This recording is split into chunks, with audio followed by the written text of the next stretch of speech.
अस्सलाम वालेकुम दोस्तों, कैसे सब लोग। ये मेरे चैनल पे जो आपकी जो पहली वीडियो है, इंशाल्लाह हम फर्स्ट ईयर के चैप्टर नंबर 1 से स्टार्ट करेंगे और फिर इसी तरह पूरी बुक को ख़त्म करेंगे और इंशाल्लाह मेरी कोशिश है कि सेकंड ईयर के लेक्चर्स को भी यहाँ पर अपलोड किया जा सके। तो आप लोगों ने मेरा भरपूर साथ देना है और इंशाल्लाह हम इस चैनल को बहुत अच्छा और बहुत ज़बरदस्त तरीके से आगे बढ़ाएंगे। मैं उम्मीद करता हूँ मेरी ये वीडियोस आपके लिए फ़ायदेमंद साबित होंगी। चलें जी, शुरू करते हैं। हमारा चैप्टर नंबर वन है, ठीक है। और ये है फंडामेंटल प्रिंसिपल, बेसिक कॉन्सेप्ट का ये चैप्टर है, बेसिक कॉन्सेप्ट, ठीक है जी। तो बेसिक कॉन्सेप्ट में जो सबसे पहला टॉपिक है दैट इज़ एटम, वो है एटम। हमने आज जो पढ़ना है वो एटम पढ़ना है। तो इसमें एटम पढ़ने से पहले जो इसकी बेसिक डेफिनेशन है वो देखना बहुत ज़्यादा ज़रूरी है, नहीं तो एटम पढ़ने का फ़ायदा क्या। लो भाई, ये क्या है, ये एक स्मॉलेस्ट पार्टिकल है, स्मॉलेस्ट पार्टिकल, बिल्कुल ठीक। जो कि क्या करता है, अब ये स्मॉलेस्ट पार्टिकल किसका है, एलिमेंट का स्मॉलेस्ट पार्टिकल है which can take part in chemical reaction, जो कि केमिकल रिएक्शन में हिस्सा लेता है। जो कि केमिकल रिएक्शन, ये चीज़ को अपने जहन में रखना है, ये वो चीज़ है, एटम वो चीज़ है जो क्या करता है, केमिकल रिएक्शन में हिस्सा लेता है। इसका मतलब ये हुआ कि मॉलिक्यूल केमिकल रिएक्शन में हिस्सा नहीं लेता। मिसाल के तौर पर मैं इसकी पहले एग्जांपल कर लेते हैं। जैसे कि हमारे पास सोडियम है, सोडियम एग्जांपल है, मैग्नीशियम एग्जांपल है, कैल्शियम है, पोटाशियम है। और अगर आपसे कोई कहे कि CO2 क्या है, मॉलिक्यूल है, तो गलत, चपेड़ मारना मुंह पे। तो कार्बन डाइऑक्साइड जो है वो एटम नहीं है। इसी तरह वाटर जो है वो एटम नहीं है। तो एटम कौन है, सोडियम, मैग्नीशियम, कैल्शियम और पोटाशियम, ये एटम्स की एग्जांपल हैं। अब हम इस बात पे आते हैं कि एटम वो चीज़ है जो कि केमिकल रिएक्शन में हिस्सा लेता है। तो केमिकल रिएक्शन में हिस्सा लेने के लिए ज़ाहिर इसको एक्सप्लेन तो करना पड़ेगा ना। चलो देखो, हमारे पास H2 प्लस O2 ये रिएक्ट करके क्या बना देते हैं, 2H2O बना देते हैं। लेकिन ज़रा पहले बात सुन लो, ये डायरेक्ट पानी नहीं बनता भाई, डायरेक्ट नहीं बनता, ये पहले टूटता है।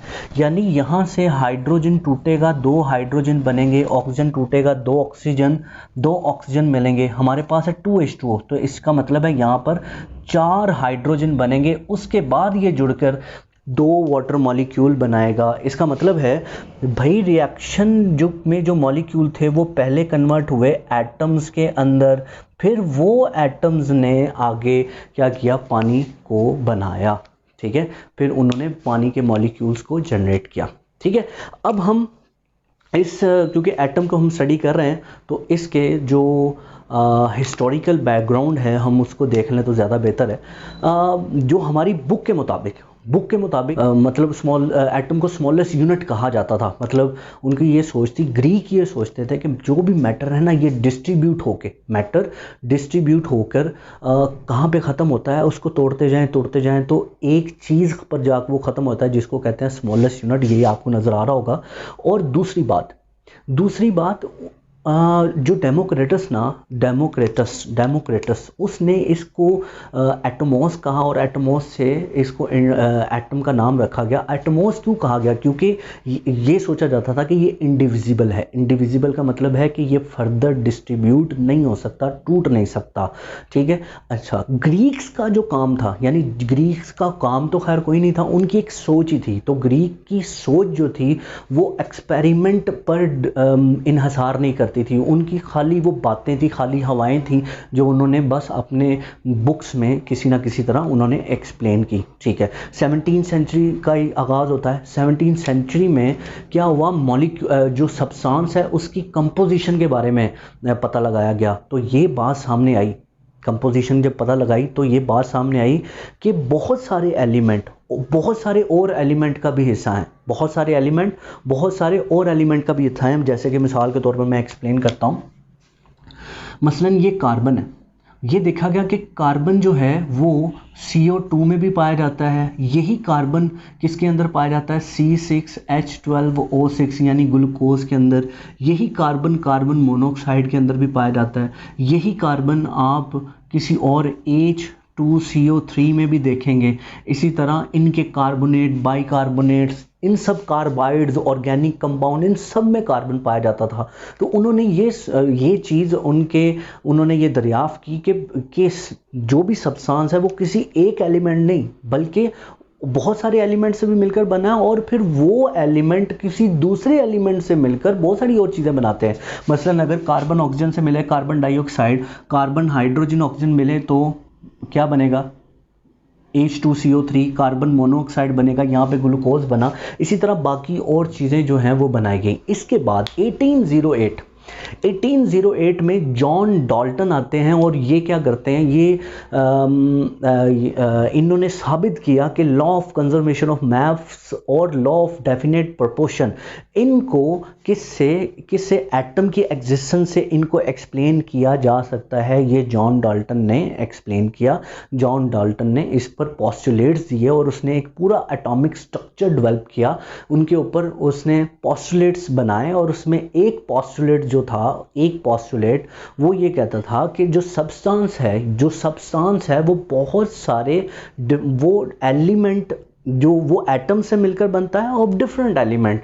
मतलब अगर विल्फर्स ये सब्सटेंस है तो ये 3 डिफरेंट एलिमेंट्स के एटम से मिलकर बनता है। ये जॉन डाल्टन का कॉन्सेप्ट था।